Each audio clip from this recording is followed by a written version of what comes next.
Meron tayong shipment galing FedEx. Nabasa ko na ito kanina. Customs lang yan.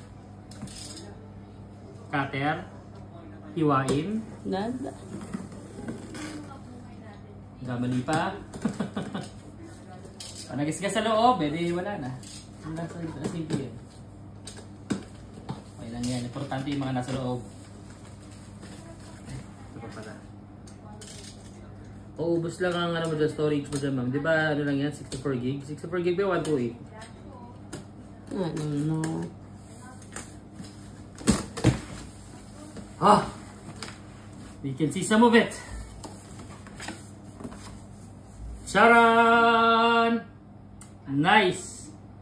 So we got some game consoles from Japan. Actually, yung pangalan talaga niya is from Japan. Kasi yun yung website, fromjapan.co.jp. So, ang service nila is pwede ka umorder ng any items from Japan as if that you are a Japanese citizen, that you have a Japanese address.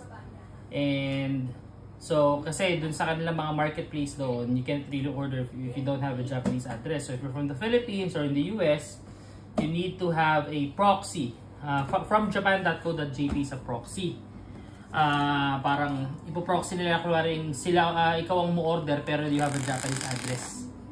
Okay, so once na-receive na yung package, then dadalhin nila dito via FedEx. Although si FedEx medyo pinasakit ang ulo ko ha. Alright. So here they are. I ordered 3 sets of items. So the first item, very obvious. Hey. Very obvious PS3. We got Game Boy here and some cartridges and a boxed PSP 1000, not the 2000 or 3000, 1000. Alright, so buksan na natin. Okay. So mas intrigue ako ma-check na agad yung PS3 because these are second-hand units, these are not brand new units. So expect some issues with it. Pero walang issues yung unit themselves, pero katulad ng PS3, alam ko may issue na yung controller ito, but worry not, magkano naman ang controller yung PS3, mga 300 lang naman yun to 400. So I got the PS3 for, where's my phone? If I'm not mistaken, I got the PS3 for around 9,800 yen. So kayo nila mag-convert. If I'm not mistaken, 9,800 yen siya. Check natin.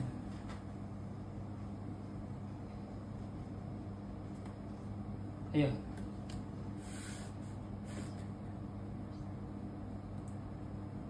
Login.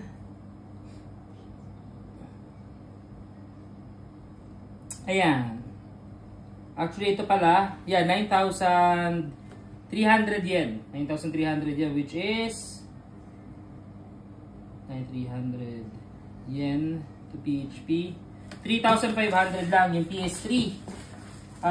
But if you will check marketplace, Filipino pa nagbebenta nun, so malamang laspag. If you check the marketplace, ang usually na boxed na PS3 is around 7 to 8,000 boxed ha. And as you can see, yung quality ng box, very fresh. Although I doubt kung magagamit natin ito ngayon kasi kailangan ko pa siya pa jailbreak. Pero here it is. Some scratches, some dust.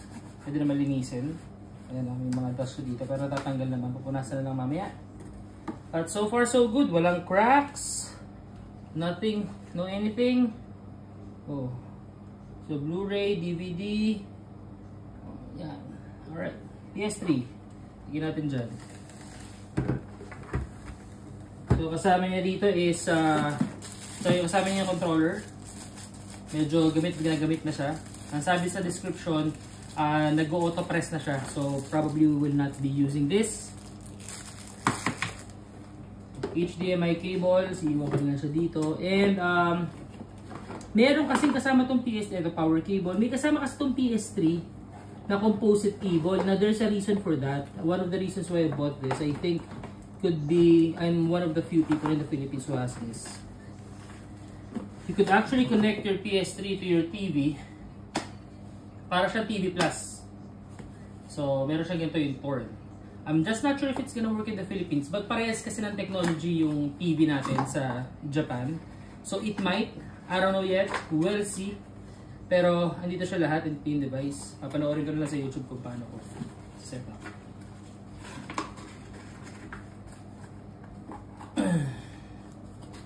Alright. Next. Sarado na muna natin ito sa PS3. Kasi I have to inspect everything later. Dito pa rin pala yung mga manuals niya. So, kompleto. Yan yung maganda if baka may magtanong. Hindi ka lang kasi bumili sa marketplace dito sa Pilipinas. Much easier. Mas mabilis. Yung quality ng condition, which I will demonstrate something later about yung condition ng mga items from Japan. Okay? Actually, yun yung bubuksan ko susunod. So, we have a PSP 1000. I think this is one of the first PSPs na na-release. Very ano na to. Ang tagal na to, PSP 1000K. So, talagang classic na to. Hindi, I didn't opt for the 3000. Una-una medyo mahal. Pangalawa, wala akong makita masyadong magandang condition. Para po nakita akong magandang condition na PSP 1000. So, let's see kung ano nasa loob. Thanks to From Japan, sobrang dami ng kanilang, ito na yung unit, kanilang wrappings, making sure na wala masisira, So may charger naman dito, this is 110, pero let's see if it's ayun, naman, 110 to 240, so pwede ko siya ikabit dito sa Pilipinas. Auto volt naman siya, yung kanyang adapter. As you can see, may back siya, pwede natin siya lagi ulit doon. Alright, let's check the PSP itself. Natin kung madi-disappoint tayo or not. Sheesh! Oh my god, that's really kinis. Tsaka magaspang pa. Nice! Nice. May battery kaya? Wala battery, okay, that's fine. Nice! Sobrang smooth. May konting dent dito pero sobrang liit lang. I don't think it's a dent. Probably dumi lang. Pero oh my god! Parang I think may screen protector to dati. Ayan. Sobrang kinis. Magaspang pa yung likod. Walang mga nakaawang. Walang Okay yung UMD. May disc pa sa loob. Which means, hindi ko na alam kung anong disc yun. I'll figure out kung paano tinatanggal yung disc dito. Kasi PSP 1000 to eh. Alright, it's really good. Wala masyadong gasgas yung sa likod kasi nga merong case. May sinama pala siyang case. I think this is original Sony. Probably I will remove this kasi medyo maitim-itim na siya. I don't like it. Ang maganda lang pala sa newer versions ng PSP is pwede mo siya makabit sa TV. However, this one hindi.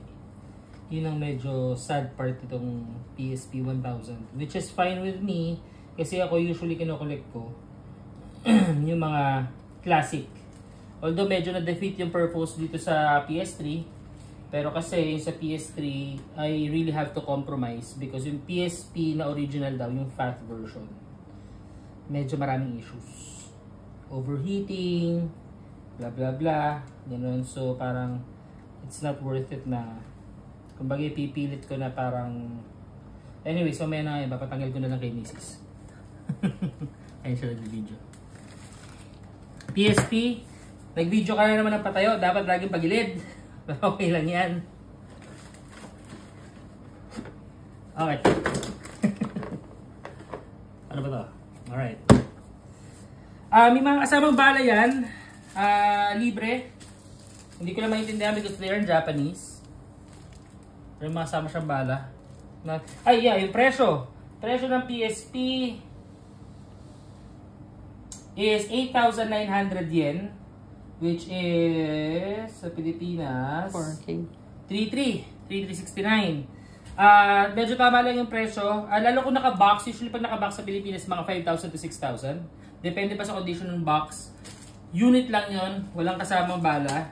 Although syempre yung bala naman free, we'll consider this as freebie because Japanese version to, di mo natin magagamit. Pero okay na rin siya pan-display. So, lagyan natin yun dyan. Meron din pala siyang kasamang poster ng Tales of the Abyss. Kasi PSP game to. Meron niya ako doon. So, nandun yun. Alright. So, lahat to, sa side na to, PSP yan. Okay. Customs, dito ka muna. Laka nang binayad ko sa'yo. Alright, last but not the least, yung pinaka pinakahihintay ko kasi ito yung reason kaya ako bakit bumili sa From Japan. Because I know na pag bumili ako sa Pilipinas ito, either sobrang bulok or sobrang mahal. The price of this, if you go to marketplace, is around 10,000 pesos kung magandang condition. Pero ito yung condition na to, medyo yellowish na siya. The condition is around, maybe around 8,000. Yung functionality naman wise, super complete. Titignan natin kung crisp pa yung mga buttons. Pero before that, ito pala muna. Yung continuation, sa PS3, naglagay siya ng several PS2 games. Ito pa yung isa. Ito yata ito, yung Tales of the Abyss. I think it's for the PS3. Hindi ko pala nabanggit kanina. Merong 4 na games na kasama. Okay na, panlagay sa diba? Panlagay sa... So since sa PS3 siya, lagay siya dito. Alright. Here we go. So again, this is the reason why I ordered from Japan instead sa Pilipinas. Kasi sobrang mahal dito. Kaka-check ko lang nakaraan. Although yung nag-post ng 10,000, nung binibili ko to, actually parang kahapon lang yata. Napansin ko binabaan niya na yata yung presyo. Because, no one's really gonna buy something like this for 10,000 pesos unless you're a collector. However, if you're a collector nowadays, most likely you already have this. Unless you're a starting collector like me. Pero I'm not gonna buy 10,000 pesos. Like, I would rather pay for the shipping of these kaysa bumili ng 10,000 pesos. Alright. Okay, so kung may nakakita na sa inyo, most likely alam nyo na to. But here it is.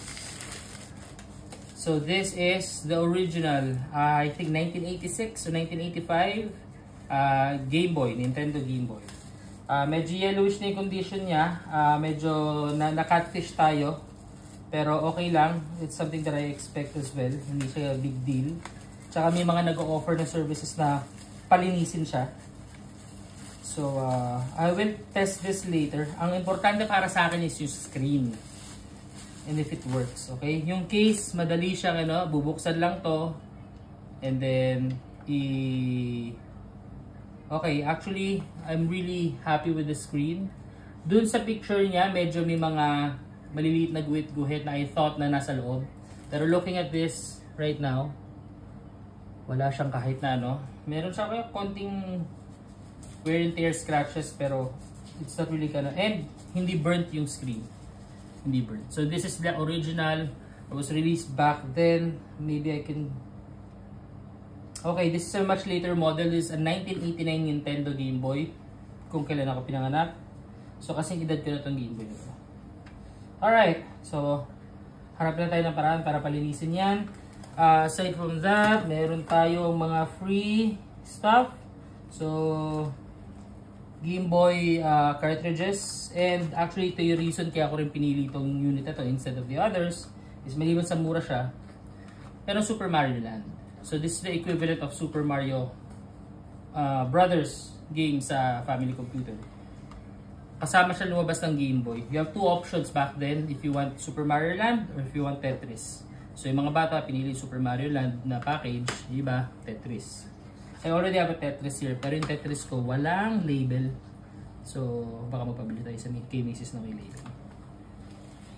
Alright, that's it. Again, yung presyo niyan, 7,380 yen, which is 2,793 for this package. Remember, ito nakita ko, lang naman yun, sobrang linis naman nun, 10,000 pesos. Kung ipapalinis ko ito, probably kahit mag-spend ako ng 1,000 pesos, 3,700. Okay na okay yung screen, no LCD burn. It's a deal, it's a great deal. So, yan yung benefits, kaya bumili tayo from Japan. Although merong snafu with FedEx, Pero okay lang naman, na-deliver pa rin naman nila kinabukasan. Pero so far, I'm very satisfied. We're gonna have to try each of one of them later. Hindi ko pa alam kung may AAA batteries. Ang problema kasi sa Game Boy, 4 yung AAA batteries na kailangan. Hindi isa lang. O hindi dalawa, like sa Game Boy Color. So, I have to figure it out. Pero thank you so much. Have a good day. Lagyan namin ito rito.